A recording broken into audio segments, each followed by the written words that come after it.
ॐ भूर्भुवः स्वः तत्सवितुर्वरेण्यं भर्गो देवस्य धीमहि धियो यो नः प्रचोदयात्। ॐ चैतन्यं शाश्वतं शान्तं व्योमातीतं निरञ्जनं नादबिन्दुकलातीतं तस्मै श्रीगुरवे नमः। योगपूर्णं तपोनिष्ठं वेदमूर्तिं यशस्विनं गौरवर्णं गुरुश्रेष्ठं भगवत्या सुशोभितं कारुण्यामृतं सागरं शिष्यभक्तादिसेवितं श्रीरामं सद्गुरुं ध्याये तमाचार्यवरं प्रभुम्। ॐ सद्गुरुचरणकमलेभ्यो नमः। वन्दे भगवतीं देवीं श्रीरामञ्च जगद्गुरुं पादपद्मे तयोः श्रुत्वा प्रणमामि मुहुर्मुहुः। परम पूज्य गुरुदेव परमदनिया माता जी के दिव्य संरक्षण में विराजमान ऑनलाइन दैनिक स्वाध्याय के आज के सत्र में आप सभी आत्मीय बंधुओं का बहुत बहुत स्वागत, बहुत बहुत अभिनंदन है। साथियों, अखंड ज्योति पत्रिका का आज अगला अध्याय, यह समाज जागृत कैसे होगा, इस विषय पर हम लोग स्वाध्याय प्रारंभ कर रहे हैं। सभी परिजन शीघ्रता पूर्वक अधिक से अधिक शेयर जरूर कर दें, जिससे कि सर्वाधिक लोगों तक हम सभी ऋषियों के दिव्य विचारधारा को पहुंचा सकें और जन जन इससे लाभान्वित हो सके। सबसे पहले तो जो बात समझी जानी है वह हम सबके अंतःकरण से संबंधित है। किसी भी समाज को बनाने वाले, उसके नागरिक यदि समझदार नहीं होंगे, उनमें जीवन को देखने की नूतन दृष्टि एवं विराट हृदय नहीं होगा, तो यह कैसे संभव है कि कोई आदर्श प्रेरणा उसका दिशा निर्देश करे। यह समाज रूढ़ियों पर बसा हुआ है। चारों ओर पुरानी धारणाओं का जंजाल एवं हर किसी के मन में भय एवं आसक्ति का वास। एक ही कारण से है, बदलाव के प्रति घृणा। मेरा आपका इसमें कोई दोष नहीं है कि हम एक ऐसे समाज में पैदा हुए हैं जो कि सदियों से किसी न किसी प्रकार के बंधन एवं रोग शोक की स्थिति से गुजरा है। और यह मात्र भारत की ही बात नहीं है, विश्व के अधिकांश देशों ने भयानक त्रासदियां देखी हैं, चाहे वे प्राकृतिक हो या मानव जनित। भारत ने तो विशेषकर हर प्रकार की दुर्दशा का अलंकरण किया है, यह जानकर भी कि उसके मूल में ऋषियों की प्रेरणा है, आदि सत्य से विभूषित जिसकी परिकल्पना रही, जो इस संसार का परम मार्गदर्शक रहा है। आज वह भारत कहाँ है? किसने उसके हृदय पर यह दीवार डाल दी कि उसे कुछ गिनी चुनी मान्यताओं पर ही चलना है, उसे संसार के समक्ष अपनी व्यापक प्रतिभा का परिचय नहीं देना है। आज समाज में जो पिछड़ापन, अनीति एवं असमानता छाई हुई है, उसके पीछे एक ही कारण है, वो है अपने वास्तविक वैभव को न पहचानना, दूसरों से अपनी तुलना कर उद्देश्य विमुख हो जाना। जब ऐसा होता है तो कोई भी समाज जड़वत बना रह एक ही नीति का पालन करता है, और वह है परावलंबन की। भारतीय समाज सदियों के शोषण से तो उबरा नहीं, परंतु उसने स्वयं को ढकने के नए तरीके ढूंढ लिए हैं, और वे हैं आधुनिकता और भौतिकवाद को अत्यधिक प्रश्रय देकर आत्मीयता एवं सहकारिता की भावना पर पाबंदी लगाना। भारत को कुछ और नहीं, वरन अपना पुरातन वैभव चाहिए, जबकि आज वह ढूंढ रहा है तो मात्र इस संसार के द्वंद्व एवं दुख को। भारत माता की अमर गाथा में सैकड़ों महापुरुषों एवं उनके अभूतपूर्व योगदान का प्रसंग उभर ही आता है। फिर इन लाखों करोड़ों मृत लाशों का क्या कहना, जिन्होंने अभी तक उस विरासत को नहीं पहचाना जो कि भारत की केंद्रीय धरोहर है। हमारा स्वाभिमान इसमें है कि इस समय की आंधियों ने हमें कभी कुचला नहीं, हम पुनः जीवंत हुए एवं हमने अपने चिर गौरव को उसी गति से विभूषित किया जैसा कभी इतिहास में बार बार होता आया है। आज भी भारत वही है, पर सोई हुई है उसकी आध्यात्मिक प्रज्ञा, जो कि उसे महान बनाने का एकमात्र साधन है। हम पीड़ा पतन की परिस्थितियों के मध्य रह रहे हैं, यह बात हमें स्वीकारनी होगी।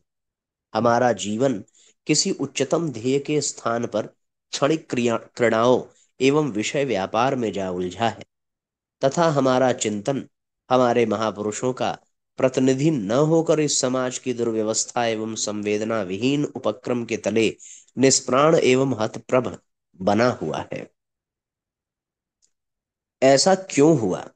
जिस भारत माता को कवियों ने, दार्शनिकों ने एवं सनातन सत्य के प्रहरियों ने सुशोभित किया, जो सदा से इस विश्व को नव प्राण एवं उजली दिशा देती आई है, जिसके कंधों पर विश्व की जिम्मेदारी है, वह भारत माता यदि बंधनों में बंधी रही तो इससे बड़ी त्रासदी क्या हो सकती है?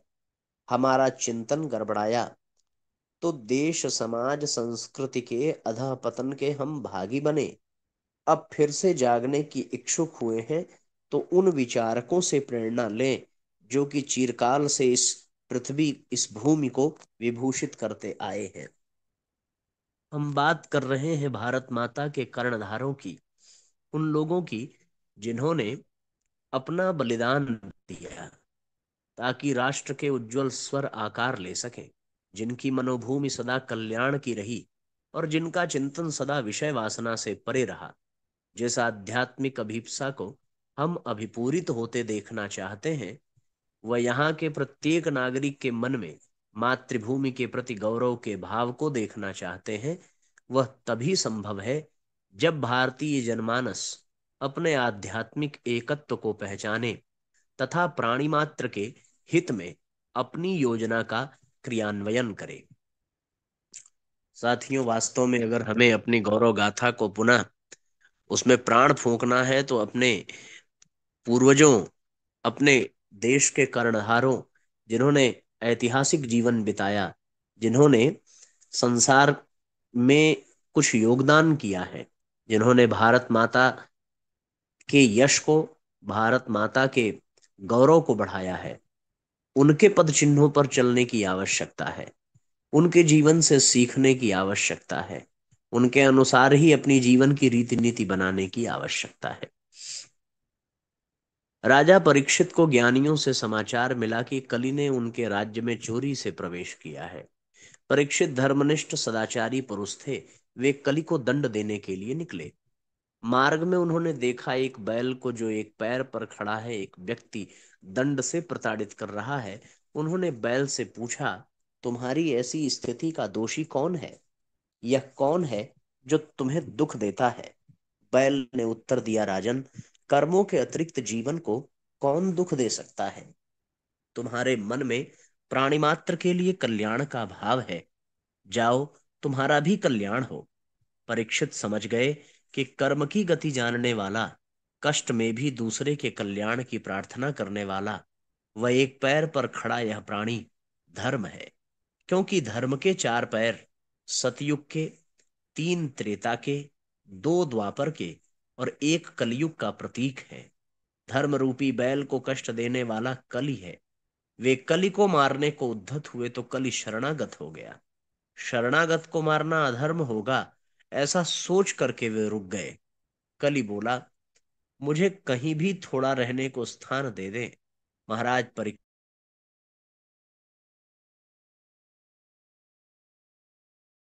जिस अधर्म का पैसा आवे, जहां व्यक्ति जानबूझ करे कुकृत्य करे, वहीं रहो। तब से कलि ऐसे स्थानों पर रहता चला आया है। जो साथियों, भागवत में भी आता है, द्यूतम पानम स्त्रियः सूना, स्वर्ण आदि अनीति पूर्वक कमाए गए धन आदि में ये परिस्थिति देखने को मिलती है कि वहां कलयुग का वास रहता है। इस प्रकार से साथियों, ये एक बड़ा सुंदर अध्याय पूर्ण हुआ। दूसरा अध्याय है पिरामिड का अबूझ रहस्य। आइए इसको पढ़ते हैं। पिरामिड एक अबूझ पहेली है। पिरामिड शब्द सुनते ही उत्सुकता जागृत हो जाती है। यह रहस्य विश्व के 7 आश्चर्यों में से एक है। मान्यता है कि पिरामिड प्राचीन मिस्री राजाओं की कब्र अथवा मजार है। वास्तव में पिरामिड अपने अंदर एक से एक अनगिनत रहस्य छिपाए बैठे हैं। मिस्र दुनिया का प्राचीनतम देश है। वहां की संस्कृति अति प्राचीन नदी घाटी सभ्यता के अंतर्गत मानी जाती है। यद्यपि मिस्र की प्राचीन सभ्यता और संस्कृति के मात्र कुछ अवशेष ही बचे हुए हैं, परंतु इन अवशेषों से ज्ञात होता है कि मिस्र में आज से 3000 वर्ष पूर्व एक उन्नत सभ्यता निवास करती थी, जो वैज्ञानिक सिद्धांतों में वर्तमान समय से पीछे न थी। धातुओं तथा उपकरणों के अभाव में भले ही वहां प्रायोगिक विज्ञान को महत्व न दिया गया हो, परंतु प्राय प्रायोगिक विज्ञान के सर्वश्रेष्ठ उदाहरण मिस्र के पिरामिड हैं, जिनके कारण मिस्र को पिरामिडों का देश भी कहा जाता है। पिरामिडों का निर्माण आज से 4250 से 4800 वर्ष पूर्व हुआ होगा। मिस्र की राजधानी काहिरा से 10 किलोमीटर दूर स्थित ये पिरामिड बड़े ही विशालकाय हैं। इनमें कुछ पर्वताकार, कुछ स्तूपाकार तथा कुछ झुके हुए हैं। पिरामिडों में सबसे बड़ा पिरामिड गीजा का महान पिरामिड है। यह राजा चयोप्स की कब्रगाह पर बना हुआ है। यह विशाल पिरामिड 450 फुट ऊंचा है तथा 13 एकड़ भूमि में बना हुआ है। सबसे छोटा पिरामिड 140 फुट ऊंचा है तथा वो 5 एकड़ में बना हुआ है।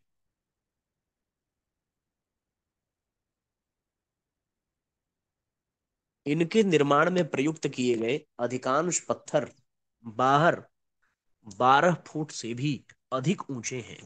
पत्थरों की सतह भी लंबाई और चौड़ाई में 15-15 फुट से अधिक है, अर्थात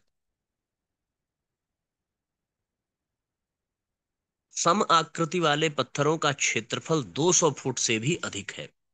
यह पत्थर किस प्रकार इतनी ऊंचाई तक चढ़ाए गए होंगे, यह समझ पाना बहुत ही कठिन है। आश्चर्य तो यह है कि इनकी बनावट के बीच तथा जमाए गए पत्थरों के बीच एक बाल के बराबर भी जगह नहीं है। इन पिरामिडों की कलात्मकता का अनुमान लगाना ही कठिन है। मिस्र के एक रेगिस्तानी क्षेत्र है मिस्र एक रेगिस्तानी क्षेत्र है। वहां पानी मिलना बहुत ही कठिन है। उस पर भी इतने बड़े बड़े निर्माणों के लिए पानी इकट्ठा करना टेढ़ी खीर के समान है। यदि जल का उपयोग किया भी जाता है तो 1300 एकड़ का तालाब बनाया जाता, जिसमें पानी इकट्ठा हो पाता, परंतु ऐसे कोई अवशेष नहीं है जिनसे ज्ञात हो कि पिरामिडों के निर्माण में जल का उपयोग भी किया गया होगा। इन पिरामिडों की रचना बहुत ही जटिल है। ये कह पाना कठिन है कि इनके निर्माण में कितने अनुभवी और प्रशिक्षित शिल्पियों का योगदान रहा होगा। यदि ऐसा कहा जाए कि पिरामिड रहस्य तो होगी। पिरामिड के बाहर कभी कभी चीखने, चिल्लाने, कराहने, पत्थरों के काटने आदि की आवाजें सुनाई पड़ती हैं। वैज्ञानिक मत है कि निर्माणाधीन अवस्था में पिरामिडों में यह आवाजें परत दर परत ग्रामोफोन टेप की तरह टेप होती गईं, जो वायु घर्षण के उपरांत सुनाई देती हैं। एक सुप्रसिद्ध यहूदी विद्वान ने इन पिरामिडों के रहस्यों पर प्रकाश डालते हुए सिद्ध किया कि इन स्मारकों में उस समय विभिन्न कलाओं, गणित और ज्यामितीय अन्वेषणों का प्रतिचित्रण किया गया है। पिरामिडों में नक्षत्र विज्ञान संबंधी अनेक घटनाओं का विवरण भी चित्रित है। संभवतः इन स्मारकों के निर्माणकर्ताओं को उत्तरी तथा दक्षिणी ध्रुवों का ज्ञान था। पिरामिड पर भविष्यवाणियां संकेतात्मक भाषा में तो प्रतिचित्रित हैं। यह भविष्यवाणियां ध्रुव तारे को आधार मानकर की गई हैं। विद्वानों का मत है कि इन पिरामिडों का निर्माण किसी धार्मिक कार्यवश नहीं किया गया है, अपितु लोगों को भविष्य के बारे में संकेत देने के लिए किया गया है। विश्व प्रख्यात पिरामिड रहस्यकार सर डेविडसन ने सन 1924 में माप इकाई द्वारा पिरामिडों पर अंकित भविष्यवाणियों को पढ़ने में सफलता प्राप्त की। कहा जाता है कि पिरामिडों पर अंकित भविष्यवाणियों का संकलन किया जाए तो एक विशालकाय ग्रंथ तैयार हो जाएगा। सर डेविडसन ने भविष्यवाणियों को ही ओरोग्राफी नाम दिया। यदि पिरामिडों पर अंकित भविष्यवाणियों के संकेतों के बारे में कुछ पता चल पाए तो हम भविष्य की घटनाओं तथा नक्षत्र ज्ञान के बारे में कुछ जानकारी पाने में सक्षम हो जाएंगे। सभी लोग ऊंटों पर सवारी नहीं करेंगे। हवा में ही हवा से भी तेज वाहन आकाश पर चलेंगे। मौसम पर नियंत्रण रखेंगे। स्वर्ग जैसे ऐशो आराम प्राप्त कर सकेंगे। आदि भविष्यवाणियां पिरामिडों पर ही अंकित हैं। इन बातों से सिद्ध होता है कि पिरामिडों का निर्माण उस समय हुआ होगा जिस समय मिस्र की सभ्यता, वास्तुकला तथा शिल्पकला चरम सीमा पर थी। पिरामिड एक अबूझ पहेली है जिन्हें अब तक पूरी तरह बूझने में हम सक्षम नहीं हो सके हैं। हमारा विज्ञान जब तक पृथ्वी पर पड़े रहस्यों की जानकारी नहीं दे सकेगा तब तक उसका विशेष ज्ञान अधूरा रहेगा। रहस्यों के खजाने से भरे यह पिरामिड आज के विज्ञान को चुनौती देते हुए गर्व से सिर उठाए खड़े हैं। तो साथियों, आप देख सकते हैं कि ये पिरामिड कितने बड़े रहस्यों का खजाना है और यहाँ कैसी कैसी बातें बताई गई हैं इस संदर्भ में। कितनी ऊंचाई है। एक एक जो पत्थर है वो 12-12 फीट के हैं और लगभग 450 फीट से भी अधिक ऊंचा। और 13 एकड़ में 12-13 एकड़ में पिरामिड का निर्माण हो रहा है। ये गजब की बात है। अब एक प्रसंग विवेकानंद जी का। आज मैं तुम्हें एक बड़ा संदेश देने खड़ा हुआ हूं और वो ये कि तुम कभी अनीति एवं अविवेक युक्त मान्यता या परंपरा को अपनाने की बौद्धिक पराधीनता को स्वीकार न करना। बहुत महत्वपूर्ण बात है साथियों। ऐसी मान्यता, ऐसी परंपरा जिसमें बौद्धिक पराधीनता हो और जो अविवेक युक्त अनीति हो उसको कभी स्वीकार मत करना। संभव है कि इस संघर्ष में तुम अकेले पड़ जाओ। तुम्हें साथ देने वाले लोग तुम्हें साथ देने वाले लोग अपना हाथ सिकोड़ लें, पर तू भी साहस न हारना। तुम्हारे 2 हाथ 100 हाथ के बराबर हैं। इन इन्हें इन्हें तान करके खड़े हो जाओगे तो बहुमत द्वारा समर्पित होते हुए भी कोई मूढ़ता तुम्हें झुकने के लिए विवश न कर सकेगी। जब तक तुम्हारी देह में प्राण शेष रहें, सत्य के समर्पण और विवेक के अनुसरण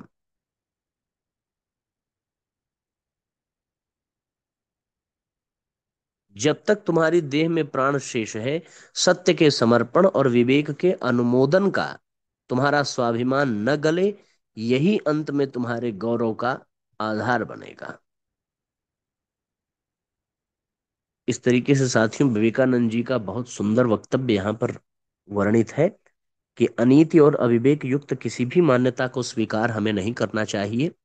अपने कमर को कस करके तन करके खड़े हो जाना चाहिए, चाहे कोई साथ दे या साथ न दे। सत्य के समर्पण और विवेक के अनुमोदन का स्वाभिमान कभी गलना नहीं चाहिए। यह गौरव का आधार बनेगा। बहुत सुंदर सूत्र है साथियों। इस तरीके से ये 2 अध्याय पूर्ण हुए। अंतर पुकार, इस अध्याय को हम लोग कल पढ़ेंगे। अभी इसके बाद 18 सत्संकल्प सूत्र का स्वाध्याय करके तत्पश्चात ही आप लोग अपना स्वाध्याय पूर्ण समझेंगे। अब आइए गायत्री मंत्र साथ साथ। ओम भूर्भुवः स्वः तत्सवितुर्वरेण्यं भर्गो देवस्य धीमहि धियो यो नः प्रचोदयात्। सभी आत्मीय बंधुओं को बहुत बहुत प्रणाम। सबका मंगल हो साथियों। जय राम जी की। शुभ रात्रि। ओम भू भुवः स्वः तत्सवितुर्वरेण्यं भर्गो देवस्य धीमहि धियो यो नः प्रचोदयात्। हम ईश्वर को सर्वव्यापी न्यायकारी मानकर उसके अनुशासन को अपने जीवन में उतारेंगे। शरीर को भगवान का मंदिर समझकर आत्मसंयम और नियमितता द्वारा आरोग्य की रक्षा करेंगे। मन को कुविचारों और दुर्भावनाओं से बचाए रखने के लिए स्वाध्याय एवं सत्संग की व्यवस्था रखे रहेंगे। इंद्रिय संयम, अर्थ संयम, समय संयम और विचार संयम का सतत अभ्यास करेंगे। अपने आप को समाज का एक अभिन्न अंग मानेंगे और सबके हित में अपना हित समझेंगे। मर्यादाओं को पालेंगे, वर्जनाओं से बचेंगे, नागरिक कर्तव्यों का पालन करेंगे और समाजनिष्ठ बने रहेंगे। समझदारी, ईमानदारी, जिम्मेदारी और बहादुरी को जीवन का एक अविच्छिन्न अंग मानेंगे। चारों ओर मधुरता, स्वच्छता, सादगी एवं सज्जनता का वातावरण उत्पन्न करेंगे। अनीति से प्राप्त सफलता की अपेक्षा नीति पर चलते हुए असफलता को शिरोधार्य करेंगे। मनुष्य के मूल्यांकन की कसौटी उसकी सफलताओं, योग्यताओं एवं विभूतियों को नहीं, उसके सद्विचारों और सत्कर्मों को मानेंगे। दूसरों के साथ वह व्यवहार नहीं करेंगे जो हमें अपने लिए पसंद नहीं। नर नारी परस्पर पवित्र दृष्टि रखेंगे। संसार में सत्प्रवृत्तियों के पूर्ण प्रसार के लिए अपने समय, प्रभाव, ज्ञान, पुरुषार्थ एवं धन का एक अंश नियमित रूप से लगाते रहेंगे। परंपराओं की तुलना में विवेक को महत्व देंगे। सज्जनों को संगठित करने, अनीति से लोहा लेने और नवसृजन की गतिविधियों में पूरी रुचि लेंगे। राष्ट्रीय एकता एवं समता के प्रति निष्ठावान रहेंगे। जाति, लिंग, भाषा, प्रांत, संप्रदाय आदि के कारण परस्पर कोई भेदभाव न बरतेंगे। मनुष्य अपने भाग्य का निर्माता आप है। इस विश्वास के आधार पर हमारी मान्यता है कि हम उत्कृष्ट बनेंगे और दूसरों को श्रेष्ठ बनाएंगे तो युग अवश्य बदलेगा। हम बदलेंगे, युग बदलेगा। हम सुधरेंगे, युग सुधरेगा। इस तथ्य पर हमारा परिपूर्ण विश्वास है।